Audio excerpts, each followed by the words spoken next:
भारतीय महिला टीम नेदरलँडवर दणदणीत विजय. आता भारताचे सेमीफायनलचे समीकरण काय?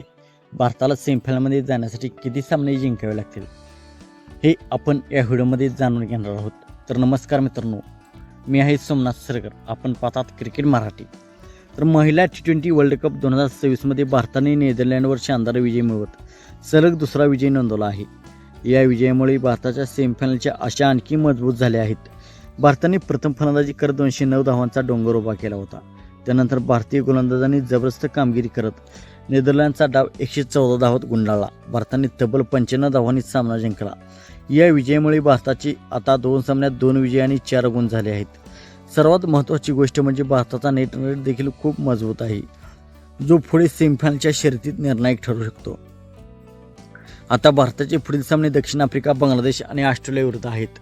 भारतासाठी सेमीफायनलचे समीकरण अगदी सोपे आहे. या तिन्ही सामन्यांपैकी 2 सामने जिंकले तर भारताचे 8 गुण होतील आणि सेमीफायनलचे तिकीट जवळपास निश्चित होईल. विशेषतः दक्षिण आफ्रिका आणि बांगलादेश विरुद्ध विजय मिळाला तर भारताला मोठा फायदा होईल. त्यानंतर ऑस्ट्रेलिया विरुद्ध सामना गटात अव्वल स्थानासाठी महत्त्वाचा ठरू शकतो. सध्या भारताचा संघ उत्कृष्ट फॉर्ममध्ये दिसत आहे. फलंदाज मोठ्या धावा करत आहेत आणि गोलंदाजही सातत्याने विकेट घेत आहेत. त्यामुळे भारतीय चाहत्यांच्या अपेक्षा वाढल्या आहेत. तुमच्या मते भारत महिला संघ यावेळी वर्ल्ड कप जिंकू शकेल का? कमेंटमध्ये नक्की सांगा. व्हिडिओ आवडला असेल तर लाईक करा, चॅनलला सबस्क्राईब करा आणि क्रिकेटच्या अशाच ताज्या अपडेट्ससाठी आमच्यासोबत जोडलेले राहा. धन्यवाद. जय हिंद. थँक्यू.